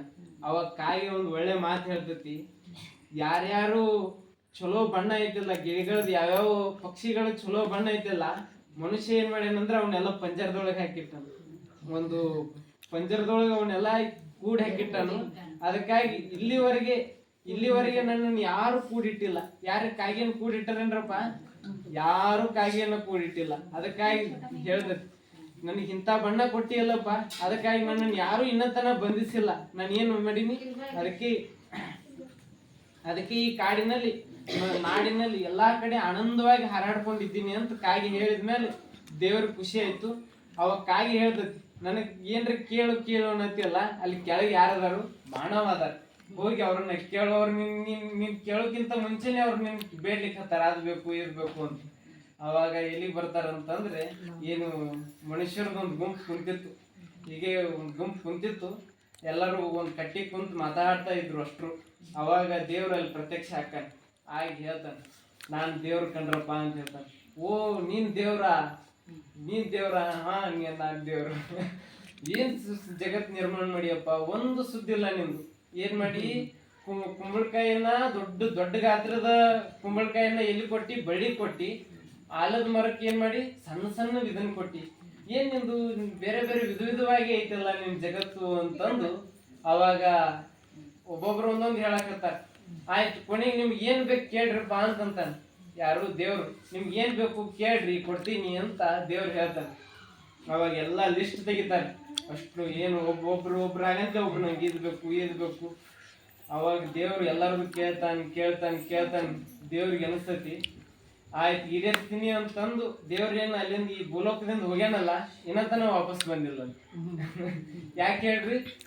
ನಮ್ಮ ಅತಿಯಾದ ಬಯಕೆಗಳು, ನಮ್ಮ ಅತಿಯಾದ ಆಸೆಗಳು. ಆಸೆ ಇರ್ಬೇಕು, ಎಷ್ಟಿರ್ಬೇಕು ಅಷ್ಟೇ ಇರ್ಬೇಕು. ಅದಕ್ಕಾಗಿ ಬುದ್ಧ ಹೇಳಿದ್ರಲ್ಲ, ಆಸೆ ದುಃಖಕ್ಕೆ ಮೂಲ. ಆಸೆ ಅತಿಯಾದ್ರೂ ಏನಂದ್ರೆ ಅದು ದುಃಖಕ್ಕೆ ಕಾರಣ. ಆಸೆ ಎಷ್ಟಿರ್ಬೇಕಂದ್ರೆ ಅಷ್ಟೇ. ಅದಕ್ಕೆ ಮುರ್ಲಿಂಗ ಪೆದ್ದಿಯವರು ಒಬ್ರು ಪುಣ್ಯಸ್ತ್ರೀ ಇಷ್ಟು ಅದ್ಭುತವಾಗಿ ಹೇಳ್ತಾರಲ್ಲ, ಆಸೆ ಎಂಬುದು ಭವದ ಬೀಜ, ನಿರಾಸೆ ಎಂಬುದು ನಿತ್ಯ ಮುಕ್ತಿ. ಆಸೆ ಏನಂತಂದ್ರೆ ಭವಕ್ ಬೀಜ ಅಂತ, ನಿರಾಸೆ ಅನ್ನುವಂಥದ್ದು ಯಾವಾಗ್ಲೂ ಆನಂದವಾಗಿರ್ತೈತೆ ಅಂತ. ಅದಕ್ಕಾಗಿ ಒಳ್ಳೇದ್ರ ಮೇಲೆ ಆಸೆ ಇರ್ಬೇಕು. ಎಂಥದ್ರ ಮೇಲೆ ಇರ್ಬೇಕಂದ್ರೆ ಯಾವಾಗ್ಲೂ ಇನ್ನೊಬ್ರಿಗೆ ಒಳ್ಳೇದಾಗ್ಲಪ್ಪ, ಇನ್ನೊಬ್ರಿಗೆ ಚಲೋ ಆಗ್ಲಿ, ಇನ್ನೊಬ್ರಿಗೆ ಸದಾ ಒಳ್ಳೆ ಕ್ರಿಯೆಗಳೇ ಆಗ್ಲಿ, ಇನ್ನೊಬ್ರಿಗೆ ನಮ್ಮಿಂದ ಎಷ್ಟಾದಷ್ಟು ಒಳ್ಳೇದು ಸಹಾಯ ಮಾಡುವಂತಹ ಗುಣವನ್ನ ನಮಗ್ ನೀಡಪ್ಪ ದೇವ್ರಿ ಅಂತ ಕೇಳ್ಕೊಳ್ಬೇಕು. ಅದಕ್ಕಾಗಿ ಬಸವಣ್ಣವ್ರು ಕಲ್ಯಾಣದಲ್ಲಿ ಎಂತ ಒಂದು ಸಾಮ್ರಾಜ್ಯವನ್ನ ನಿರ್ಮಾಣ ಮಾಡಿದ್ರಂದ್ರೆ, ಎಲ್ಲರೂ ಏನಂತಂದ್ರೆ ಎಲ್ಲರಲ್ಲಿ ಒಳ್ಳೆ ವಚನಗಳೇ ಬರ್ತಿದ್ವು, ಒಳ್ಳೆ ನುಡಿಗಳೇ ಬರ್ತಿದ್ವು. ಅವು ಹೆಂಗಂದ್ರೆ ನುಡಿದರೆ ಮುತ್ತಿನ ಹಾರದಂತೆ ಅಂತ ವಿಚಾರಗಳೇ ಇದ್ದು. ಒಬ್ರಿಗೊಬ್ರು ಕಂಡ ಭಕ್ತರಿಗೆ ಒಬ್ರಿಗೊಬ್ರು ಕೈಯನ್ನೇ ಮುಗಿತಿದ್ರು. ಮೃದು ವಚನಗಳೇ ಸಕಲ ಜಪಂಗಳಾಗಿದ್ವು, ತಪಂಗಳಾಗಿದ್ವು. ಅದಕ್ಕಾಗಿ ಕಲ್ಯಾಣ ಏನಾಯ್ತು ಅಂದ್ರೆ ಕೈಲಾಸ ಆಗಿತ್ತು. ಕಲ್ಯಾಣದೊಳಗೆ ಎಲ್ಲರೂ ಎಷ್ಟು ಆ ಅನನ್ಯ ಭಾವ. ಮತ್ತು ಬಸವಣ್ಣವರು ಎಷ್ಟು ಉದಾರವಾಗಿದ್ರು ಅಂತಂದ್ರೆ, ಯಾರೇ ಕಷ್ಟದೊಳಗೆ ಬಂದವ್ರು ಏನು ಇಲ್ಲ ಅಂತಂತಿಲ್ಲಾಗಿದ್ರು. ಮತ್ತು ಒಂದು ಘಟನೆ ಹೇಳ್ಬೇಕಂತಂದ್ರೆ, ಒಮ್ಮೆ ಕಳ್ಳ ಎಲ್ಲಿಗೆ ಬಂದಿದ್ದ ಅಂತಂದ್ರೆ ಬಸವಣ್ಣವರ ಮನೆಗೆ ಬಂದಂತ ಸಂದರ್ಭದಲ್ಲಿ ಕಳ್ಳ ಏನ್ ಮಾಡಿದ್ದ ಅಂತಂದ್ರೆ, ಇನ್ನೇನ್ ಕದ್ಕೊಂಡು ಹೋಗ್ಬೇಕು, ಯಾರಲ್ಲಿ ನೀಲಮ್ಮ ತಾಯಿಯವರ ಹತ್ರ ಇರುವಂತಹ ಬಂಗಾರದ ಒಡವೆಗಳನ್ನ ಕದ್ಕೊಂಡು ಹೋಗ್ಬೇಕು ಅಂತ ಕೈ ಹಾಕಿರ್ತಾನ ಕಳ್ಳ. ನೀಲಮ್ಮ ತಾಯಿಯವ್ರು ಕೈ ಹಿಡಿದು ಬಿಡ್ತಾರೆ ಜೋರಾಗಿ. ಬಸವಣ್ಣವರ ಧರ್ಮಪತ್ನಿ ಕೈ ಹಿಡಿದ ತಕ್ಷಣ ಒಮ್ಮೆ ಕಳ್ಳ ಅಂತ ಕೂಗ್ಲಿಕ್ಕೆ ಹತ್ತಾರೆ. ಅವಾಗ ಬಸವಣ್ಣವ್ರಿಗೆ ಎಚ್ಚರ ಆಕೈತಿ. ಎಚ್ಚರಾಗಿ ನೋಡಿದ್ಗಲ್ಲಿ ಎಲ್ಲಿದನ್ ಕಳ್ಳ ಇದು ಕಾಣತ್ತಲ್ಲ, ಕಳ್ಳ ಅದನ್, ಇವನೇ ಕಳ್ಳ ಅಂತ ಕೂಗ್ಲಿಕ್ಕೆ ಹತ್ತಾರೆ. ಅವಾಗ ಬಸವಣ್ಣವ್ರು ನೋಡ್ತಾರೆ, ಅಲ್ಲ ಇವ ನೋಡ್ಲಿಕ್ಕೆ ಒಳಗೆ ಲಿಂಗ ಐತಿ, ಮೇಲೆ ಎಲ್ಲ ಕಾವಿ ಬಟ್ಟೆ ಅದಾವು, ಮತ್ ಇವೇನ್ ಕಳ್ಳ, ಇವ್ ಕೂಡಲ ಸಂಗಮ ದೇವ ಅದ. ನೀವು ಅಲ್ರಿ ನಮ್ಮೆಲ್ಲ ಆಭರಣ ಎಲ್ಲ ಕೈ ಹಿಡ್ಕೊಂಡ ನೋಡ್ರಿಲ್ಲ, ಕಳ್ಳ ಅದಾನು, ಅವ್ನು ನಿಜವಾಗ್ಲೂ ಕಳ್ಳನೇ ಇದ್ದ. ಆದ್ರೆ ಬಸವಣ್ಣವ್ರ ಕಣ್ಣಿಗೆ ಎಷ್ಟು ಮಂತ್ರ ಪುರುಷ ಅಂತಂದ್ರೆ ಅವರು ಅವನಿಗೆ ಕಳ್ಳ ಅಂತ ಅನ್ಲಿಲ್ಲ. ಅವಾಗ ಬಸವಣ್ಣವ್ರು ಅಂತಾರು, ನಿಜವಾದ ಕಳ್ಳ ಯಾರಂತಂದ್ರೆ ನಾನು, ಯಾಕಂದ್ರೆ ಹೆಚ್ಚಿಗೆ ಸಂಗ್ರಹ ಮಾಡಿನಲ್ಲ, ಅದಕ್ಕಾಗಿ ಆತ ಬಂದನು. ಅವ್ ಏನದನಂದ್ರೆ ಕೂಡಲ ಸಂಗಮ ದೇವ ಅದನ್ನು. ಒಬ್ಬೊಂದು ವಚನಗಳಿಗೆ ಹೇಳ್ತಾರು, ಕಳ್ಳನ ಮನೆಗೊಬ್ಬ ಬಲುಗಳ್ಳ ಬಂದಡೆ ಕೂಡಲ ಸಂಗಮ ದೇವನಲ್ಲದೆ ಮತ್ತಾರು ಅಂತ ಹೇಳ್ತಾರೆ. ಅವ್ ಏನದನಂದ್ರೆ ಸಾಕ್ಷಾತ್ ಕೂಡಲ ಸಂಗಯ್ಯ ಅದಾನ ಅಂತ ಹೇಳ್ತಾರೆ. ಅವಾಗ ಈ ಮಾತನ್ನ ಕೇಳಿದ ತಕ್ಷಣ ಕಳ್ಳ ಇದ್ದಲ್ಲ, ಅವನಲ್ಲಿರುವಂತಹ ಕಳ್ಳತನವನ್ನೇ ಹೋಗ್ಬಿಡ್ತೈತಿ. ಕಳ್ಳತನ ಹೋಗಿ ಏನ್ ಮಾಡ್ತಾನಂದ್ರೆ ಸಾಷ್ಟಾಂಗ ಹಾಕಿಬಿಡ್ತಾನೆ. ನಾನು ಕಳ್ಳನೇ ಇದೀನ್ರಿ, ನನ್ನ ಕಡೆ ತಪ್ಪಾಯ್ತು, ನಿಮ್ಮಂತಹ ಮಹಾತ್ಮರ ಮನೆಗೆ ನಾನು ಮಹಾಮನೆಗೆ ಕಳ್ಳತನ ಮಾಡ್ಲಿಕ್ಕೆ ಬಂದಿನಲ್ಲ, ನನ್ನಿಂದ ತಪ್ಪಾಯ್ತ್ರಿ ಅಂತ ಸಾಷ್ಟಾಂಗ ಹಾಕಿ, ನನಗೂ ಒಂದು ಯಾವ್ದಾರ ಕಾಯಕ ಕೊಡ್ರಿ, ನಿಮ್ಮ ಹತ್ರ ಇಲ್ಲೇ ನಂಗೆ ನಿಮ್ಮ ದಾಸೋಹದಲ್ಲಿ ಎಲ್ಲಾದ್ರೂ ಒಂದು ಕಾಯಕ ಕೊಡ್ರಿ, ನಾನು ಕಾಯಕ ಮಾಡ್ಕೊಂಡಿರ್ತೀನಿ ಅಂತಂದ್ರೆ ಬಸವಣ್ಣವರಲ್ಲಿ ಪರಿವರ್ತನೆ ಮಾಡುವಂತಹ ಗುಣ ಇತ್ತು. ಅವನ್ನ ಹಿಡಿದು ಜೈಲಿಗೆ ಹಾಕ್ಬೋದಾಗಿತ್ತಲ್ಲ. ಬಸವಣ್ಣವ್ರು ಏನಿದ್ರು, ಪ್ರಧಾನಮಂತ್ರಿಗಳಿದ್ರು, ಒಂದು ಚಪ್ಪಾಳೆ ತಟ್ಟಿ ಬರಪ್ಪ ಸೈನಿಕರೇ ಅಂತಂದಿದ್ರ ರಕ್ಷಕರು ಓಡ್ಕೋತ್ ಬಂದು ಅವ್ನು ಹಿಡ್ಕೊಂಡು ಎಲ್ಲಿ ಹಾಕ್ತಿದ್ರು, ಜೈಲಿಗೆ ಹಾಕ್ಬೋದಾಗಿತ್ತು. ಆದ್ರೆ ಬಸವಣ್ಣವ್ರು ಹಂಗೆ ಮಾಡ್ಲಿಲ್ಲ, ಅವನನ್ನ ಪರಿವರ್ತನೆ ಮಾಡಿದ್ರು, ಅವನಲ್ಲಿರುವಂತಹ ಕಳ್ಳತನವನ್ನ ತೆಗೆದು ಹಾಕಿದ್ರು. ಅದಕ್ಕಾಗಿ ಬಸವಣ್ಣವರು ಶ್ರೇಷ್ಠರು ಅನ್ಸ್ಕೊಂಡ್ರು. ಅವರಲ್ಲಿರುವಂತಹ ಉದಾತ್ತ ಚಿಂತನೆಗಳು ಮತ್ತು ಎಂಥ ವಿಚಾರಗಳು ಅಂತಂದ್ರೆ, ಯಾರೇ ಬರಲಿ, ಈಗ ಒಬ್ಬರು ಸಾಮಾನ್ಯ ತಾಯಿ ಕಸ ಹೊಡೆಯುವಂತಹ ಸತ್ಯಕ್ಕ ತಾಯಿಯವರು ಎಂತೆಂಥ ವಚನಗಳನ್ನ ಬರೆದ್ರು. ಲಂಚ ವಂಚನಕ್ಕೆ ಕೈಯಾಣದ ಭಾಷೆ ಅಂತಂದ್ರು. ಬುಟ್ಟಿಯಲ್ಲಿ ಹೊನ್ನು ವಸ್ತ್ರ ಬಿದ್ದಿದ್ದಡೆ ನಾನು ಕೈ ಮುಟ್ಟಿ ಎತ್ತಿದೆನಾದಡೆ ನಿಮ್ಮಾಣಿ ನಿಮ್ಮ ಪ್ರಮತರಾಣಿ ಅದೇನು ಕಾರಣ ಶಂಭುಜಕೇಶ್ವರ ನೀವಿಕ್ಕಿದ ಭಿಕ್ಷೆಯಲ್ಲಿ ಇಪ್ಪೆನಾಗಿ ನಾನು ಇಂತಲ್ಲದೆ ಅಳಿಮಣವ ಆಸೆ ಮಾಡಿದರೆ ಎನ್ನನ್ನಾಗಲಿ ನೀ ನರಕದಲ್ಲಿ ಎದ್ದು ಹೋಗ ಅಂತ ಹೇಳಿದ್ರು. ಅಂತಂದ್ರೆ ಆ ಗಟ್ಟಿತನ ಬರುವಂತ ಆ ಸತ್ಯಕಥೆಯವರು ವಚನದ ಮೇಲೆ PhD ಮಾಡ್ಯಾರ. MA ಒಳಗೆ MA ಮುಗಿಸಿ ಒಂದೇ ವಚನದ ಮೇಲೆ PhD ಮಾಡುವಂತಹ ಸಾಮರ್ಥ್ಯ ಆಗಿನ ಕಾಲದ ಶರಣೆಯರಲ್ಲಿ ತುಂಬಿದವ್ರು ಯಾರು ಅಂತಂದ್ರೆ ಬಸವಣ್ಣವರು. ಅಂದ್ರೆ ಅವ್ರೇನು ಶಾಲೆಗೆ ಹೋಗಿಲ್ಲ, ಶಾಲೆಗೆ ಕಲ್ತಿಲ್ಲ, ಆದ್ರೂ ಅವರು ವಚನಗಳ ಮೇಲೆ PhD ಮಾಡುವಂತಹ ಅಂತ ಜ್ಞಾನವನ್ನ ಸಂಪಾದಿಸಿದವರು ಶರಣರು. ಸಾಮಾನ್ಯ ಕಸ ಹೊಡೆಯುವಂತಹ ಸತ್ಯಕಥೆ ಏನ್ ಅರ್ಥ ಅದು? ಕಸ ಹೊಡಿತಿರ್ತಾರೋ ಹೊಡೆಯುವಂತ ಸಂದರ್ಭದಲ್ಲಿ ಆ ತಾಯಿಯನ್ನ ಪರೀಕ್ಷೆ ಮಾಡ್ಲಿಕ್ಕೆ ಏನ್ ಮಾಡ್ತಾರಂದ್ರೆ ಒಂದಿಷ್ಟು ಜನ ಒಂದು ಬಟ್ಟಿಯನ್ನ ಗಂಟು ಒಳಗೆ ಏನ್ ಮಾಡ್ತಾರಂತಂದ್ರೆ ಬಂಗಾರವನ್ನು ಇಟ್ಟು ಹಾದಿ ಒಳಗೆ ಅವ್ರು ಕಸ ಹೊಡೆಯುವಂತಹ ದಾರಿ ಒಳಗೆ ಇಟ್ಬಿಟ್ಟಿರ್ತಾರೆ. ಎಲ್ಲಿ ಇಟ್ಟಿರ್ತಾರು? ಆ ಕಸ ಎಲ್ಲಿ ಹೊಡಿತಿರ್ತಾರಲ್ಲ ಆ ದಾರಿಯಲ್ಲಿ ಇಟ್ಟಿರ್ತಾರೆ. ಅವಾಗ ಸತ್ಯಕ್ಕ ತಾಯಿಯವ್ರಿಗೆ ಅದು ಕಾಣ್ತತಿ. ಏನ್ ಕಾಣ್ತತಿ? ಸತ್ಯಕ್ಕ ತಾಯಿಯವ್ರಿಗೆ ಏನ್ ಕಾಣ್ತತ್ರಪ್ಪ?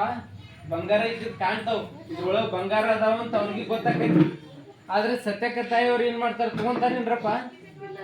ತಗೊಳಲ್ಲ. ಸತ್ಯಕ್ಕ ತಾಯಿಯವರು ಆ ಬಂಗಾರವನ್ನ ಹಿಡಿಯಲ್ಲ. ಏನ್ ಮಾಡ್ತಾರ? ಇದು ಏನಂತಂದ್ರೆ ಕಸ ಅಂತ ಏನ್ ಮಾಡ್ತಾರಂದ್ರ ಆ ಕಸದೊಂದಿಗೆ ಅದನ್ನು ನೂಕಿ ಎಲ್ಲಿ ಅಂದ್ರೆ ಕಸದ ಏನ್ ತಿಪ್ಪಿ ಇರ್ತೈತಿಲ್ಲ ಆ ಗುಂಡಿಗೆ ಹೋಗಿ ಹಾಕಿಬಿಡ್ತಾರ. ನೋಡಿದವ್ರು ಆಶ್ಚರ್ಯ ಆಗಿಬಿಡ್ತಾರ, ಏನಪ್ಪ ಎಂತ ಪರಿವರ್ತನೆ ಇದು. ಅದಕ್ಕಾಗಿ ಕಲ್ಯಾಣದಲ್ಲಿ ಹೆಂಗಿತ್ತಂತಂದ್ರೆ ಎಲ್ಲರಲ್ಲಿ ಆ ನಿಷ್ಠಾವಂತ ಗುಣವನ್ನ ಬೆಳೆಸಿದವ್ರು ಯಾರಂತಂದ್ರೆ ಬಸವಣ್ಣವರು. ಆ ನಿಷ್ಠೆ, ಆ ಅಚಲವಾದ ಶ್ರದ್ಧೆ ಅದನ್ನ ಗಟ್ಟಿಗೊಳಿಸಿದವರೇ ಬಸವಣ್ಣವರು, ಬಸವಾದಿ ಪ್ರಮತರು. ಜಗವಿರುವ ತನಕ ಏನಂತಂದ್ರೆ ಸದಾ ಒಬ್ಬರಿಗೊಬ್ರು ಅನನ್ಯ ಭಾವದಿಂದ ಬದುಕಬೇಕು, ಪ್ರೀತಿಯಿಂದ ಪರಸ್ಪರರು ಏನಂತಂದ್ರೆ ಸದಾ ನಕ್ಕೊಂತಿರ್ಬೇಕು, ಆನಂದದಿಂದ ಇರಬೇಕು ಅನ್ನುವಂತಹ ಮಹದ್ ಉದ್ದೇಶವನ್ನ ಹೊಂದಿದವರೇ ಬಸವಣ್ಣವರು. ಕಲ್ಯಾಣ ಒಂದು ವಚನದೊಳಗೆ ಹೇಳ್ತಾರೆ, ಕಲ್ಯಾಣ ಕೈಲಾಸವೆಂಬ ನುಡಿ ಹಸನಾಯಿತು, ಒಳಗೂ ಕಲ್ಯಾಣ ಹೊರಗೂ ಕಲ್ಯಾಣ, ಇದರಂತುವ ನಾರು ಬಲ್ಲರೆಯ, ನಿಮ್ಮ ಸತ್ಯ ಶರಣರ ಸುಳುವು ತೋರುತ್ತಿದೆಯ, ನಿಮ್ಮ ಶರಣ ಬಸವಣ್ಣನ ಕಾಣುವ ತವಕ ಎನಗಾಯಿತು ಕೇಳ ಚೆನ್ನಮಲ್ಲಿಕಾರ್ಜುನ. ಅದಕ್ಕಾಗಿ ಅಕ್ಕಮಹಾದೇವತ ಎಲ್ಲಿಂದ ಬಂದ್ರು? ಉಡುತಡಿಯಿಂದ ಬಂದ್ರು. ಉಡುತಡಿ ಎಲ್ಲಿ ಒಂದು ರಾಜ್ಯದ ಪಟ್ಟದ ರಾಣಿ ಆಗ್ಬೋದಾಗಿತ್ತು ಅಕ್ಕಮಹಾದೇವ ತಾಯಿ. ಅದೆಲ್ಲ ಕಾಲ್ ಕಸ ಅಂತಂದ್ರು. ಅದನ್ನೆಲ್ಲ ತೊರೆದು ಎಲ್ಲಿಗೆ ಬಂದ್ರು ಅಂದ್ರೆ ಕಲ್ಯಾಣಕ್ಕೆ ಬಂದ್ರು. ಹೀಗೆ ಬಹಳ ದೂರದಿಂದ ಶರಣರು ಬಂದ್ರು.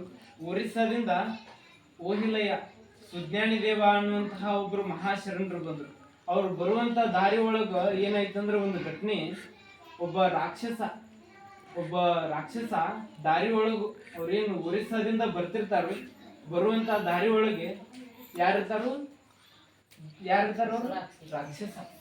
ರಾಕ್ಷಸ ಕಾಯ್ತಿರ್ತಾನ.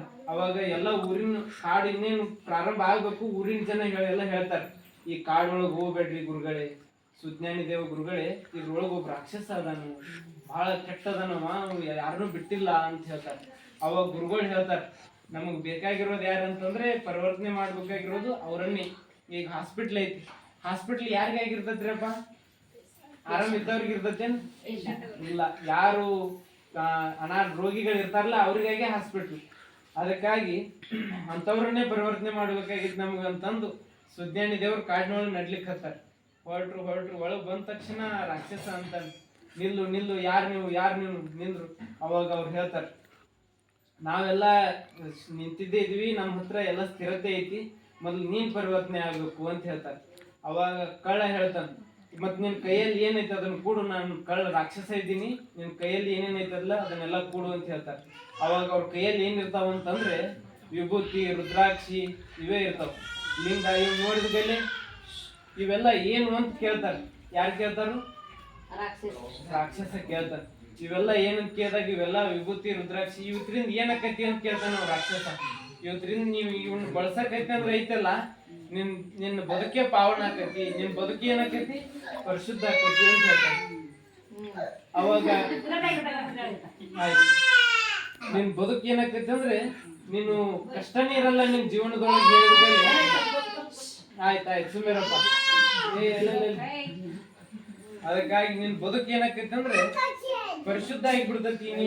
ನಿನ್ ಜೀವನದೊಳಗೆ ಇನ್ನೊಮ್ಮೆ ಕಳ್ತನ ಅನ್ನುವಂತಹದ್ದೇ ಮಾಡಲ್ಲ, ಇನ್ನೊಮ್ಮೆ ನಿನ್ನ ಒಳಗೆ ರಾಕ್ಷಸ ಪ್ರವೃತ್ತಿ ಅನ್ನೋದೇ ಬರಲ್ಲ ಅಂತ ಹೇಳಿದ ತಕ್ಷಣ ಅವ್ ಮೊದ್ಲು ಒಪ್ಪಲ್ಲ.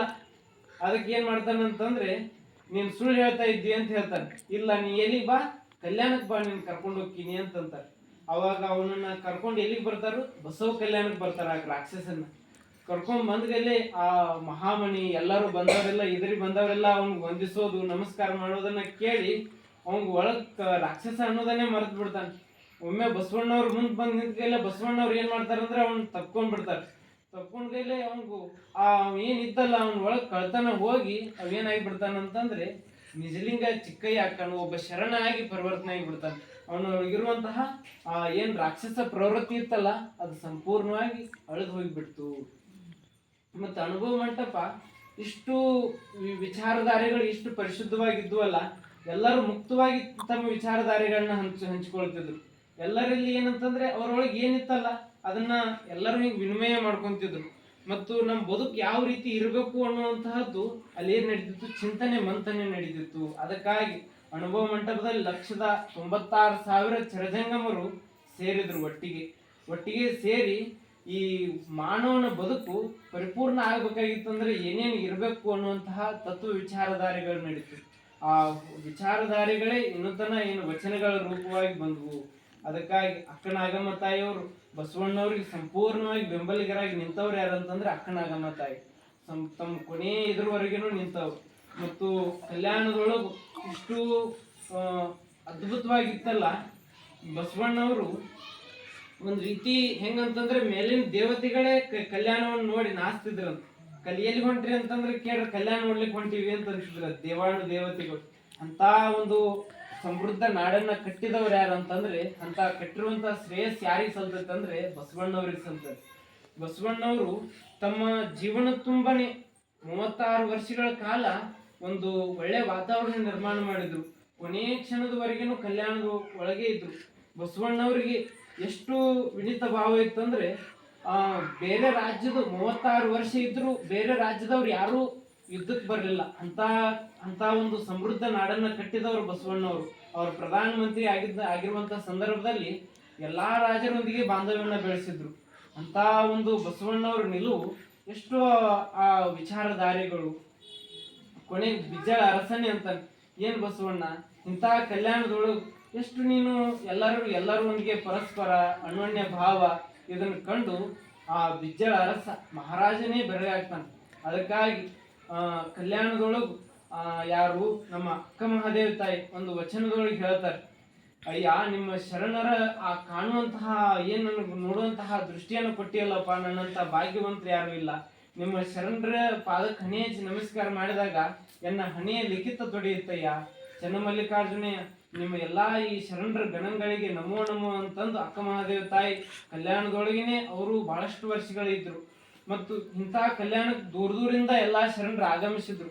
ಅದಕ್ಕಾಗಿ ಪರಮ ಪೂಜ್ಯ ಡಾಕ್ಟರ್ ಬಸವಲಿಂಗ ಪಟ್ಟದೇವರಪ್ಪರು ಏನಂತಂದ್ರೆ ಇನ್ನೂ ಹೆಚ್ಚಿಗೆ ಶರಣರ ನಿಲುವು ಉಳಿಲಿ, ಶರಣರು ಇನ್ನೂ ಏನಂತಂದ್ರೆ ಜನರ ಮನಸ್ಸಿಗೆ ಮುಟ್ಲಿ, ಮನೆಗಳಿಗೆ ಮುಟ್ಲಿ, ಭಕ್ತರ ಭಾವದಲ್ಲಿ ಮನಸ್ಸಿನಲ್ಲಿ ಆ ಬಸವಾದಿ ಶರಣರ ನಿಲುವು ತುಂಬಿಕೊಳ್ಳಿ.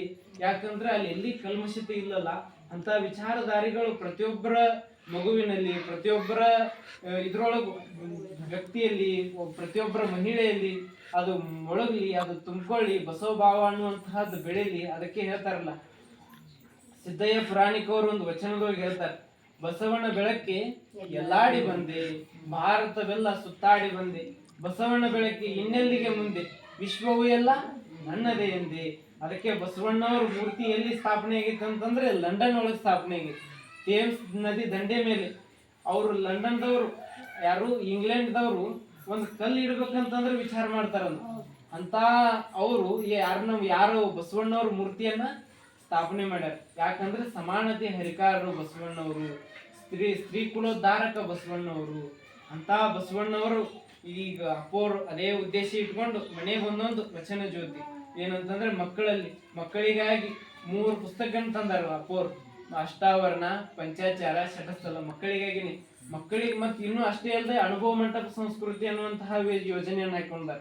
ಅಪ್ಪೋರು ಹೇಳ್ತಾರೆ, ಪ್ರವಚನ ವಯಸ್ಸಾದವ್ರಿಗೆ ಮುಟ್ಲಿ, ಅದಕ್ಕಿಂತ ಮುಖ್ಯವಾಗಿ ಯಾರಿಗೆ ಮುಟ್ಬೇಕಂದ್ರೆ ಮಕ್ಕಳಿಗೆ ಮುಟ್ಟಬೇಕು. ಮಕ್ಕಳು ಅದನ್ನ ತಿಳ್ಕೊಂಡು ಅಳವಡಿಸ್ಕೊಂಡು ಅಂದ್ರೆ ಈಗ ಹೆಂಗಂದ್ರೆ ಮಕ್ಕಳಲ್ಲಿ ಬಹಳ ಎಷ್ಟು ಮಕ್ಕಳು ಇನ್ನು ಬೆಳೀತಾ ಬೆಳಿತಾನೆ ಫೋನಿಗೆ ಅಡಿಕ್ಟ್ ಆಗುದು, ಬೇರೆ ಬೇರೆ ವಿಚಾರಧಾರೆಗಳಿಗೆ ಮಕ್ಕಳಲ್ಲಿ ಆ ಏನು ಬರುವಂತ ದುರ್ಗುಣ ಐತಲ್ಲ ಅದು ಹೋಗಲಾಡ್ಬೇಕು.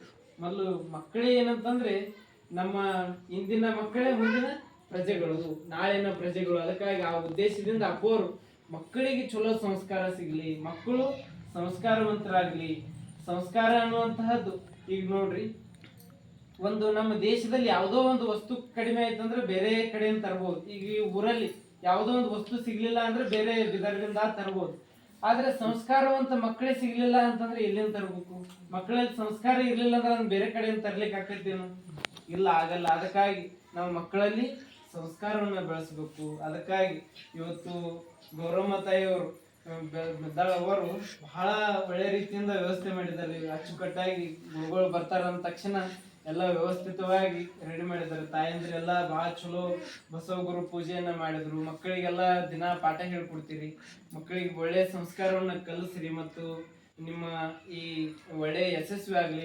ನಿಮ್ಮಲ್ಲಿ ಈ ಮನೆಯಲ್ಲಿ ಸದಾಕಾಲ ಬಸವಾದಿ ಪ್ರಮುಖರು ಅವರ ಒಳ್ಳೆಯ ಲೇಸಾಗಲಿ, ಅವರ ಕೃಪೆ ಆಗಲಿ, ಯಾವುದೇ ರೀತಿಯಾದಂತಹ ಕಷ್ಟ ಕಾರ್ಪಣ್ಯಗಳು ಬರದಂತೆ ಸದಾ ಇಲ್ಲಿ ಏನಂತಂದ್ರೆ ಸಂತೃಪ್ತಿ, ನೆಮ್ಮದಿ, ಆರೋಗ್ಯ, ಆಯುಷ್ಯ, ಭಾಗ್ಯ ನೆಲೆಸಿ ಸದಾ ಇದು ಹೆಂಗಂತಂದ್ರೆ ಒಂದು ರೀತಿ ಗುರುವಿನ ಶ್ರೀರಕ್ಷೆ ಸದಾ ಇಲ್ಲಿ ನೆಲೆಗೊಂಡು ಯಾವಾಗಲೂ ಸಮೃದ್ಧ ಭಾವನೆ ಸದಾ ಉತ್ತರೋತ್ತರವಾಗಿ ಬೆಳೀತಾ ಹೋಗ್ಲಿ. ಮನೆ ಸದಾ ಸಕಲ ಸಂಪತ್ತು ಅನ್ನುವಂತಹದ್ದು ನೆಲೆಸ್ಲಿ, ಗುರುವಿನ ಶ್ರೀರಕ್ಷೆ ಇಲ್ಲಿ ಆಗ್ಲಿ ಅಂತ ಹೇಳ್ತಾ ಇವೆರಡು ಮಾತುಗಳನ್ನ ಪರಮ ಪೂಜ್ಯರ ಪಾದಕ್ಕೆ ಅರ್ಪಿಸುತ್ತಾ, ಅದಕ್ಕಾಗಿ ಪರಮ ಪೂಜ್ಯರು ಶ್ರಾವಣ ಮಾಸದ ಪ್ರಯುಕ್ತವಾಗಿ ಮನೆಗೊಂದು ವಚನ ಜ್ಯೋತಿ, ಮನೆಗೊಂದು ವಚನಗಳು ಮುಟ್ಲಿ, ವಚನಗಳು ತಲುಪಲಿ ಅನ್ನುವಂತಹ ಉದ್ದೇಶದಿಂದ ಅಪ್ಪೋರು ಈ ಬರುವಂತಹ ಶ್ರಾವಣದಲ್ಲಿ, ಶ್ರಾವಣ ಮಾಸ ಅಂತಂದ್ರೆ ಶ್ರವಣ ಮಾಸ, ಕಿವಿಗಳಿಗೆ ಒಳ್ಳೆಯ ವಿಚಾರಧಾರೆಗಳನ್ನ ಹಾಕೊಳ್ಳೋದು.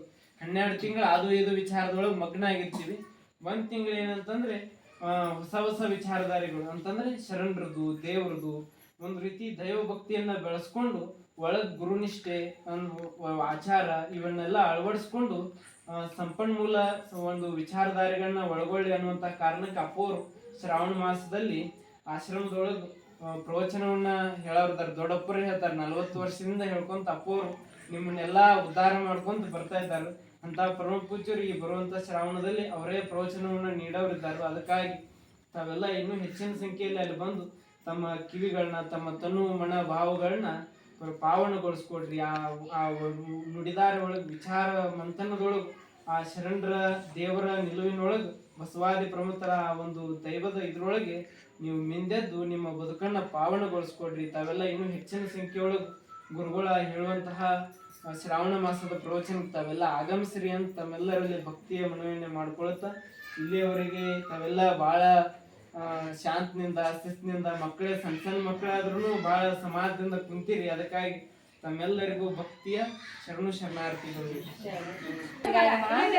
ಎಲ್ಲ ಕೂಡ್ರಂದ ಶಿವಾನಂದ ಅಪ್ಪವರು ಇಷ್ಟೊತ್ತನ ಭಾಳ ಎಲ್ಲ ಒಳ್ಳೆ ರೀತಿಯಿಂದ ತಿಳಿಸ್ಯಾರ.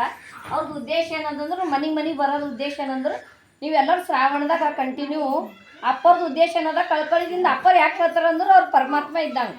ಅವ್ರಿಗೆ ಏನಾಗ್ಯಾರ ಡ್ಯೂಟಿ ಕೊಟ್ಟಾರ ಅಪ್ಪರು. ಪ್ರಜೆಗಳಿಗೆ ನೀವು ಏನು ಮಾಡಿ ಬಂದಿರಿ, ಹೋಗಿ ಭೂಮಿದಾಗ ನಾವೆಲ್ಲ ಕಳಿಸಿದೇವು, ನೀವು ಭಕ್ತರಿಗೆಲ್ಲ ಉದ್ಧಾರ ಮಾಡಿರಿ, ಕಷ್ಟದ ಮಂದಿಗೆಲ್ಲ ಕಷ್ಟನೇ ಓಡಿಸಿಲ್ಲ, ನೀವು ಹಾಗೆ ಉಳ್ದಿರಿ ಅಂತ ಅಂದಿ ಸಲ್ಯಾಕ ಅವ್ರು ನಮ್ಗೆ ಏನು ಮಾಡ್ತಾರೆ, ಅಪ್ಪರು ಅವ್ರು ಸಾರ್ಥಕವಾಗಿ ಮಾಡ್ಲತ್ತಾರ. ಅವ್ರು ಸಾರ್ಥಕವಾಗಿ ಮಾಡ್ಲಾಗತ್ತಿಲ್ಲ, ನಾವು ಎಲ್ಲರ ಸಲ್ಯಾಕ ಅವ್ರು ಅಪ್ಪರು ಇದು ಉದ್ಧಾರ ಕಡೆಯಿಂದ ಅವ್ರು ಬಸವ ತತ್ವ ಎಂಬುದು ಉದ್ದೇಶ ಇಟ್ಕೊಂಡು ನಿಮ್ಗೆಲ್ಲರಿಗೂ ಉದ್ಧಾರ ಮಾಡ್ಬೇಕು, ಮಾಲ್ಕಿ ಮಂದಿಗೆ ಎಲ್ಲರಿಗೆ ತಿಳುವಳಿಕೆ ಹೇಳ್ಬೇಕಂತ ಅವ್ರು ಮನೆಗೆ ಹೊಂಟಾರ. ಶಿವಾನಂದ ಅಪ್ಪವ್ರು ಭಾಳ ವರ್ಣನೆ ಮಾಡಿ ಬಸವಣ್ಣಂದು ಸಣ್ಣಗಿನ ಹೇಳೋದು, ಕೊನೆ ತನಕ ಹೇಳೋದು, ಅಕ್ಕನಾಗ ಮುಂದೆ ಹೇಳಿದ್ರು, ಎಲ್ಲರೂ ಹೇಳಿದ್ರು. ಅದ್ರ ಸಲ್ಯಾಕ ನಾವೆಲ್ಲ ಹೇಳೋದು ನಿಮ್ಮ ಕೈ ಮುಗಿಯೋದು ಏನಂದ್ರೆ ನಾವು ಭೀ ನಿಮ್ಮ ಮನೆಗೆ ಬರೋದು ಉದ್ದೇಶ ಏನಂದ್ರೆ ನಾವು ನಿಮಗೆಲ್ಲ ಎಚ್ಚರ ಗಂಟೆ ಕೊಟ್ಟಂಗೆ ಅವರು ಈಗ ಮನೆಗೆ ನಾವೆಲ್ಲ ಸೀರೆ ತೊಗೋರಿ, ಪುಸ ತೊಗೋರಿ, ಬಳಿ ತೊಗೋರಿ ಅಂತ ಬರ್ತಾವೆ ಪಂಚಮಿ ಹಬ್ಬಕ್ಕೆ. ಹಂಗೆ ನಾವು ವಚನ ಪ್ರವಚನ ಇಟ್ಕೊಂಡು ನಿಮ್ಮದು ಭೀ 1-2 ಒಳ್ಳೇದು ನುಡಿ ಕೇಳ್ರಿ, ಅದು ಕೇಳಿ ಉದ್ಧಾರ ಮಾಡ್ಕೋರಿ. ಜಗತ್ತಿನ ಕಷ್ಟ ಸುಖಗಳು ಬರ್ತಾ ಇರ್ತಾವ, ಆ ಸುಖಕ್ಕೆ ನಾವು ಹಿಮ್ಮಟ್ಟಿ ಒಳ್ಳೆ ಜಾಗದಾಗ ಹೋಗಿ ಕುಂತರು ಒಂದು ಒಳ್ಳೇದು 2 ನುಡಿ ಬರ್ತಾವ. 10 ಮಂದಿ ಅಲ್ಲಿ ಕಟ್ಟಿ ಮೇಲೆ ಕುಂತು ಪ್ರಾಶಿಷನ್ ಮಾಡಪ್ಪ ಅದು 1-2 ನುಡಿ ಒಳ್ಳೇದಾಗ ಶ್ರಾವಣದಾಗ ನಾವು ಶ್ರಾವಣ ಮಾಡ್ಬೇಕಂತ ಹೇಳಿ ನೀವೆಲ್ಲರೂ ದಯವಿಟ್ಟು ಗದಗಿಗೆ ಬರಬೇಕು. ಇದು ಒಂದು ವಿನಂತಿ ಅದ. ಎಲ್ಲರೂ ಬರೋದವ್ರಿಗೆ ಈ ಸಲ ಬರ್ರಿ, ಯಾಕಂದ್ರೆ ಈ ಗಲಿಗಿಂದ ಒಂದು 10 ಮಂದಿ ಬಂದ್ರೆ ನಮ್ದು ಪೂರ ತುಂಬಬೇಕದು. ಅದೊಂದು ಉದ್ದೇಶದಿಂದ ಮಾತಾಡೀನಿ. ಶರಣು ಶರಣ ನಾಳೆ ನಿಮ್ಮ ಮನೆಗೆ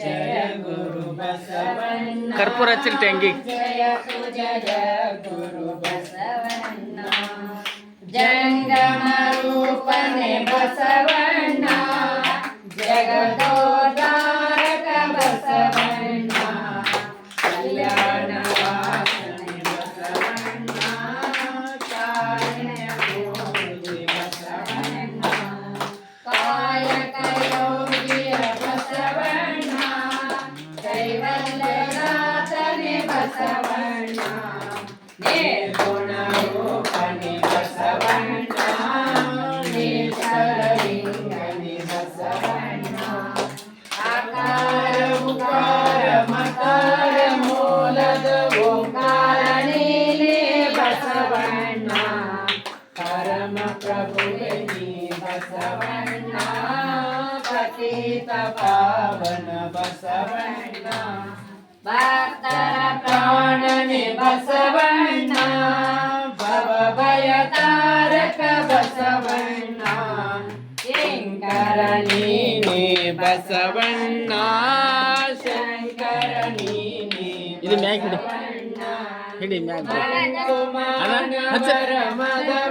ಹರಸಿದ ಮಹಾದೇವ ನೀನೇ ಬಸವಣ್ಣ ಅಣುವಿನೊಳಗೆ ನೀ ಅಣುವಣ್ಣ ಮಹದೊಳಗೆ ನೀ ಮಹವಣ್ಣ ಶರಣರ ಹೃದಯ ನಿವಾಸನೆ ಅಣ್ಣ ಬೇಗನೆ ಬಾರು ಬಸವಣ್ಣ ಜಯ ಗುರು ಬಸವಣ್ಣ ಜಯ ತು ಜಯ ಗುರು ಬಸವಣ್ಣ ಜಯ ತು ಜಯ ಗುರು ಬಸವಣ್ಣ ಬಸವಣ್ಣನೇ ತಾಯಿ ಬಸವಣ್ಣನೇ ತಂದೆ ಬಸವಣ್ಣನೇ ಪರಮ ಬಂಧುವಿನಿಗೆ ಬಸವೇಶ ಕಪಿಲ ಸಿದ್ಧ ಮಲ್ಲಿಕಾರ್ಜುನ ನಿಮ್ಮ ಗುರು ಬಸವಣ್ಣನಯ್ಯ ತಂದೆ ನೀನು ತಾಯಿ ನೀನು ಬಂಧು ನೀನು ಬಳಗ ನೀನು ಎನಗೆ ಬಂದರೆ ಮತಾರಿಲ್ಲವಯ್ಯ ಕೊಡಲ ಸಂಗಮದೇವ ಹಾಲಲ್ಲದೋ ನೀರಲ್ಲದೋ ನಿಮ್ಮ ಧರ್ಮ ಶರಣ ಸತಿ ಲಿಂಗಪತಿ ಮಹಾದೇವ ವಿಶ್ವಗುರು ಬಸವಣ್ಣನವರಿಗೆ ಜಯವಾಗಲಿ ವೀರವೈರಾಗಿಂದ ಅಕ್ಕ ಮಹಾದೇವಿ ತಾಯಿಯವರಿಗೆ ಜಯವಾಗಲಿ ಚಿಜ್ಯೋತಿ ಚೆನ್ನ ಬಸವಣ್ಣನವರಿಗೆ ಜಯವಾಗಲಿ ಬ್ರಹ್ಮಕಾಯ ಸಿದ್ಧಾಲಮ್ಮ ಪ್ರಭುದೇವರಿಗೆ ಜಯವಾಗಲಿ ಶಿವಯೋಗಿ ಸಿದ್ದರಾಮೇಶ್ವರರಿಗೆ ಜಯವಾಗಲಿ ಜಾತಿಯ ಭೂತ ನಾಶವಾಗಲಿ ಲಿಂಗ ತತ್ವ ಜಗವ ಬೆಳಗಲಿ ಮಾನವರೆಲ್ಲ ದೇವರ ಮಕ್ಕಳೆಂಬ ಅರಿವು ಬರಲಿ ವಿಶ್ವಕ್ಕೆ ಶಾಂತಿಯಾಗಲಿ ವಿಶ್ವಕ್ಕೆ ಶಾಂತಿವಾಗಲಿ ಪರಮ ಪೂಜ್ಯ ಅಪ್ಪಾಜಿಯವರ ಸತ್ಯ ಸಂಕಲ್ಪಕ್ಕೆ ಜಯವಾಗಲಿ ಓಂ ಶ್ರೀ ಗುರು ಬಸವಲಿಂಗಾಯ ನಮಃ ಓಂ ಶ್ರೀ ಗುರು ಬಸವಲಿಂಗಾಯ ನಮಃ ಓಂ ಶ್ರೀ ಗುರು ಬಸವಲಿಂಗಾಯ ನಮಃ ಶರಣು ಶರಣ ಎಲ್ಲರೂ ಬಲ್ಲಿ ಹೋಗಿ ಬಸವಣ್ಣರ ಮ್ಯಾಗ ಹೂವು ಹಾಕ್ರಿ ಗುರುವಿನ ಶರಣ ಬೇಟ್ಬೇಡ ದೂರಿಂದು ಅಲ್ಲಿ ಹೋಗಿ ಹಾಕ್ರಿ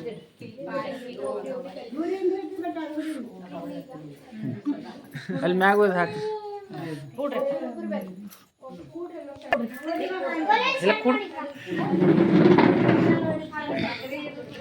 ಹಾಂ ಅದ ಕುಡ್ಲತ್ತ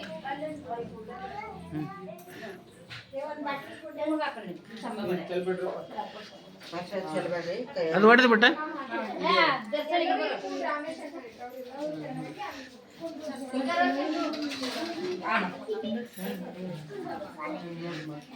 ಮತ್ತೆ ಯಾರ ಮಾಡಿದ್ರು ಮಾಡ್ರಿ ಸರಳ ಅದ ವಜ್ಜಿ ಇಲ್ಲ ಜಡ ಇಲ್ಲ ಖರ್ಚ ಇಲ್ಲ ನೋಡಿ ಯಾರ ಕಿಂಗ ಇಟ್ಟು ಮಾಡೋದು ನಿಮ್ಮ ಮನ್ಯಾಗ ಪ್ರಾರ್ಥನಾ ಹಾ ಕರ್ಲಕ್ ಹೋದ್ರ ಗುರುಗಳು ಬರಲ್ಲ ಅಯ್ಯೋ ನೀವು ಇಟ್ಕೋರ ಪಟ್ಟ ಪಟ್ಟ ಶ್ರಾವಣ ತನದ ನಿಮಗ ನಂದಿನ ಮಾಡ್ರಿ ಸಂಡೇ ಹಾ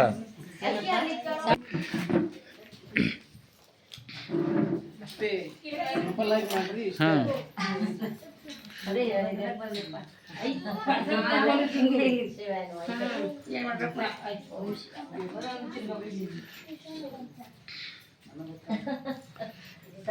ನಾಳೆ ಮಾನದಕ್ಕವ್ರು ಇಟ್ಕೊಂಡಾರ ನೋಡ್ರಿ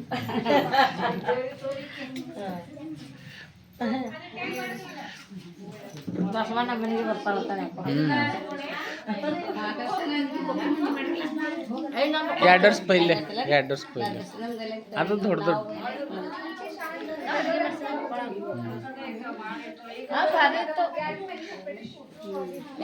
ಅಡುಗೆಗೆ